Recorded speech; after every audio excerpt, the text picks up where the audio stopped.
Operation Mahadev में सुलेमान उर्फे फैजल जट, अफगान और जिब्रान 3 आतंकवादी सेना, सीआरपीएफ और जम्मू कश्मीर पुलिस के संयुक्त अभियान में ऑपरेशन महादेव में मारे गए।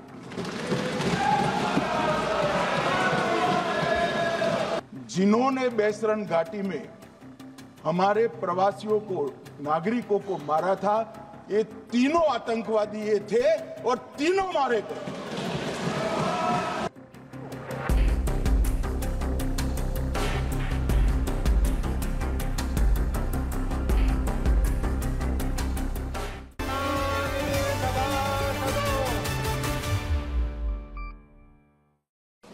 मैं आज पहलगांव में निर्दोष यात्रियों की नृशंस हत्या पाकिस्तानी आतंकवादियों के द्वारा जो की गई और उसके जवाब में देश के प्रधानमंत्री जी ने दृढ़ इच्छा शक्ति का परिचय कराते हुए ऑपरेशन सिंदूर की सेना को परमिशन दी और हमारे वीर जवानों ने सटीकता, बहादुरी के साथ पाक स्थित आतंकवादी अड्डों को चूर चूर करने का काम किया। वो घटना पर जो बहस हो रही है, इसमें हिस्सा लेने के लिए मैं खड़ा हुआ हूं। माननीय अध्यक्ष जी, सबसे पहले पहलगांव में जो नृशंस हत्या की गई निर्दोष नागरिकों की, धर्म पूछकर उनको मारा गया, इनके परिवार के सामने मारा गया और बड़ी बर्बरता के साथ ये हत्याएं की गई, इसकी मैं घोर निंदा करता हूं। और जो मारे गए हैं इनके परिजनों के साथ अत्यंत हृदय की गहराइयों से मैं संवेदना भी व्यक्त करना चाहता हूं। ऑपरेशन सिंदूर के जवाब में पाकिस्तान के हमारे नागरिक ठिकानों पर गोलीबारी की, इसमें भी कुछ नागरिक हताहत हुए, गुरुद्वारा भी टूटा, मंदिर भी टूटा। जो भी नागरिक उसमें घायल हुए हैं और जो हताहत हुए हैं, वो सभी के प्रति मैं पूरे सदन की ओर से गहरी संवेदना व्यक्त करना चाहता हूं।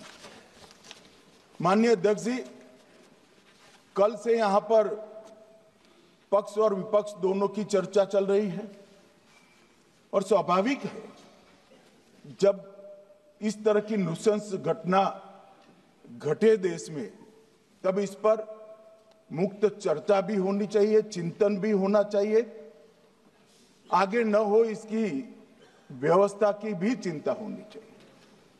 माननीय अध्यक्ष जी, मैं विषय पर आने से पहले आपके माध्यम से सदन को और सदन के माध्यम से पूरे देश को ऑपरेशन महादेव जो कल एक हुआ है, इसकी जानकारी देना चाहता हूं।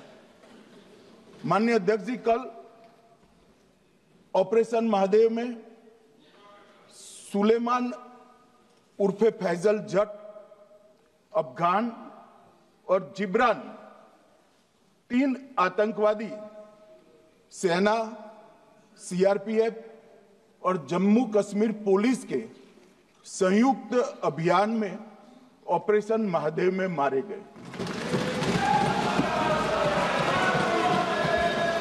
और माननीय अध्यक्ष जी, ये जो सुलेमान है, ए श्रेणी का लश्कर तोयबा का कमांडर था पहलगांव हमले में, और गगनगिर आतंकी हमले में वो लिप्त था। इसके ढेर सारे सबूत हमारी एजेंसियों के पास है। अफगान ए श्रेणी का लश्कर तैयबा का आतंकवादी था और जिब्रान भी ए ग्रेड आतंकवादी था। और माननीय अध्यक्ष जी, मैं सदन को और सदन के माध्यम से पूरे देश को बताना चाहता हूं, जिन्होंने बेसरन घाटी में हमारे प्रवासियों को, नागरिकों को मारा था, ये तीनों आतंकवादी ये थे और तीनों मारे गए।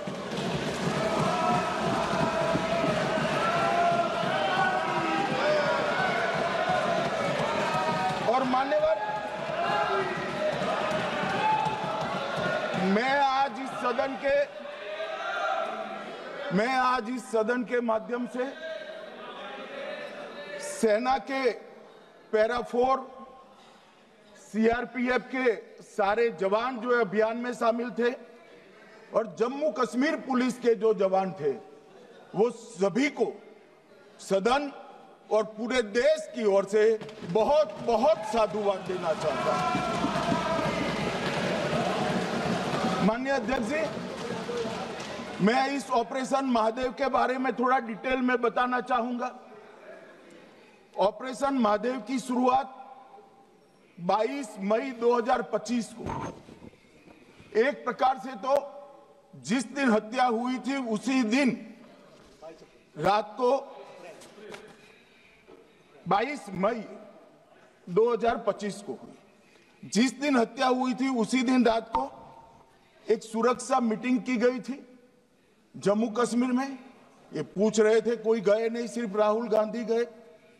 अब आपकी आंख कौन से चश्मे से देख रही है मुझे मालूम नहीं। माननीय अध्यक्ष जी, 1 बजे हमला हुआ, मैं 5:30 बजे श्रीनगर में उतर चुका था। माननीय अध्यक्ष जी, अरे सुनो सुनो, मैं बताता हूँ ना 22 में, सुनो ना प्लीज, धैर्य रखकर सुनो, हमने आपको नहीं टोका है, सुनना पड़ेगा भाई, ऐसे नहीं चलेगा। माननीय अध्यक्ष जी, नहीं, पर बैठे बैठे मत बोलिए आप भी। माननीय अध्यक्ष जी, 23 अप्रैल को टिप्पणी मत करिए। एक सुरक्षा मीटिंग की गई। सभी सुरक्षा बल, सेना, CRPF, BSF, Jammu Kashmir police, और सबसे पहले उसमें निर्णय किया गया कि जो नृशंस हत्यारे हैं वो देश छोड़कर पाकिस्तान भाग न पाए, इसकी हमने पुख्ता व्यवस्था की और भागने नहीं। 22 मई को आईबी के पास एक ह्यूमन इंटेल आई और एक क्षेत्र के अंदर, दाची गांव क्षेत्र के अंदर आतंकवादियों की उपस्थिति की सूचना मिली। आईबी और सेना द्वारा दाचीकाम क्षेत्र में अल्ट्रा सिग्नल कैप्चर करने के लिए जो इंस्ट्रूमेंट हमारी एजेंसियों ने बनाए हैं, इसके द्वारा इस सूचना को पुख्ता करने के लिए मई से 22 जुलाई तक लगातार प्रयास किए गए। ठंड में ऊंचाइयों पर हमारे सेना के अधिकारी पैदल इनके सिग्नल प्राप्त करने के लिए घूमते रहे, आईबी के अफसर भी घूमते रहे, सीआरपीएफ भी घूमती रही, और मान्यवर 22 जुलाई को हमें सफलता मिली। सेंसर्स के माध्यम से आतंकवादी होने की पुष्टि मिल गई। तब 4 पैरा जो हमारी सेना का एक हिस्सा है, उसकी नेतृत्व में 4 पैरा के जवान, सीआरपीएफ के जवान और जम्मू कश्मीर पुलिस के जवान मान्यवर एक साथ ये आतंकवादियों को घेरने का काम किया। सेना, सीआरपीएफ, जम्मू कश्मीर पुलिस की मीटिंग भी की गई। जो 5 ह्यूमन एसेट्स थे उनको भी वहां भेजा गया, और कुल मिलाकर कल जो ऑपरेशन हुआ, इसमें हमारे निर्दोष नागरिकों को मारने वाले तीनों आतंकी मौत के घाट उतार दिए।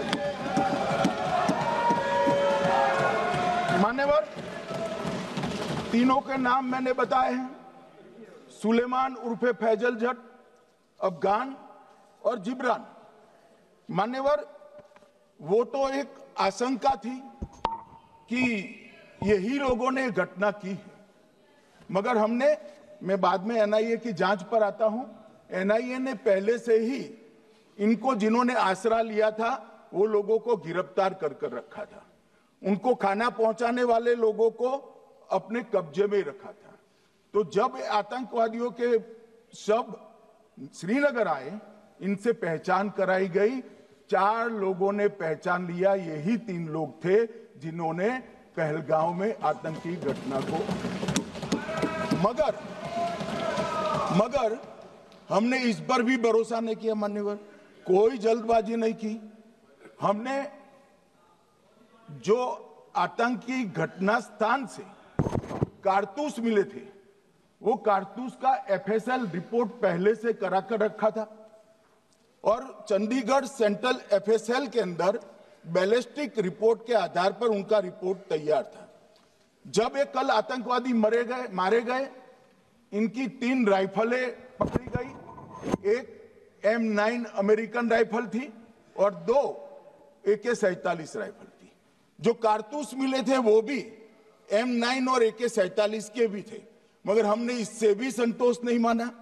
ये राइफलों को एक विशिष्ट विमान के द्वारा कल रात को 12 बजे चंडीगढ़ पहुंचा गया और पूरी रात फायरिंग कर इसके भी खाली खोखे जनरेट किए गए, 2 खोखों का मिलान किया गया, राइफल की नाली और निकले हुए खोखों का भी मिलान हो गया। तब ये तय हो गया कि इन्हीं 3 राइफलों से हमारे निर्दोष नागरिक मारे गए। और मान्यवर, आज मैं सदन को बताते हुए बहुत खुश हूं, मोदी जी ने ऑपरेशन सिंदूर कर आतंकवादियों को जिन्होंने आतंकवादियों को भेजा था, उनके आकाओं को जमीन में मिलाने का काम किया था। सेना और सीआरपीएफ ने वो आतंकवादियों को